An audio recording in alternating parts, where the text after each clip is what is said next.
Tom Wyman is president of the Palo Alto Historical Association, and he's our local expert on arts and crafts tiles. Tom, tell us about these tiles here at the Cardinal Hotel.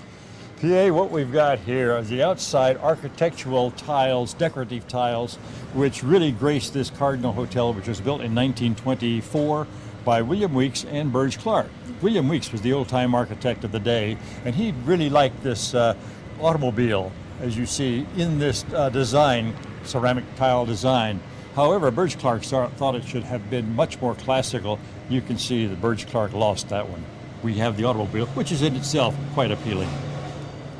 And I understand there's something else inside the Cardinal which is particularly historic. Well, if you are coming down Ramona Street, don't hesitate to go inside and see that wonderful batchelder fireplace. It's a magnificent, large ceramic tile fireplace. You'll look at it, you'll think it's probably stained walnut. No, it's ceramic tile, and it's a wonderful example of the batchelder fireplace of the arts and crafts period. And now let's go take a look at some other tiles as well. Good. So ceramic tiles weren't for everyone, and I understand these are cement tiles, and how does that work? Well, these are unusual tiles, PA. These tiles were designed by Pedro de Lemos, and he was, of course, the at Stanford University curator of the museum, and he produced these tiles because he felt that glazed tiles, fired and glazed tiles, were simply too expensive for most people in the 1920s. So he designed these types of tiles, and you see them quite a few places around town. They're very attractive in their own right, but they really never caught on to displace glazed tiles.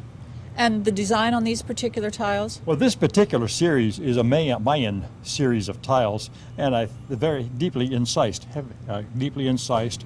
They're about 12 by 12, and they're very attractive. It's remarkable that they've lasted as well as they have, although more attention should be given to their care so they can be preserved for future generations.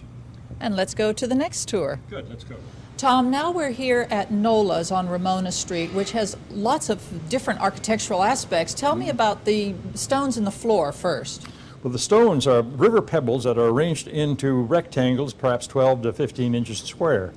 Pedro de Lemos made these. He would do so by lying underneath a coffee table that had a glass top, and by lying underneath, he would arrange the stones in the way he wanted, then pour cement on the stones to set them in place. And that's what you see here today. And now the other ceramic tiles here at Nola's? There's a wonderful assortment of ceramic tiles here. In stair risers that you can see here, right at what I'm standing on, there are S&S, Solon and Schemmel tiles, and they were made in San Jose in the 1920s. This entire Ramona Street complex was developed during the 1920s, and you've got some wonderful examples of ceramic tile and also architectural ironwork, as well as the early Mission, California architectural style. Well, thank you, Tom. And residents, be sure to contact the Palo Alto Historical Association if you'd like to take the tile tour.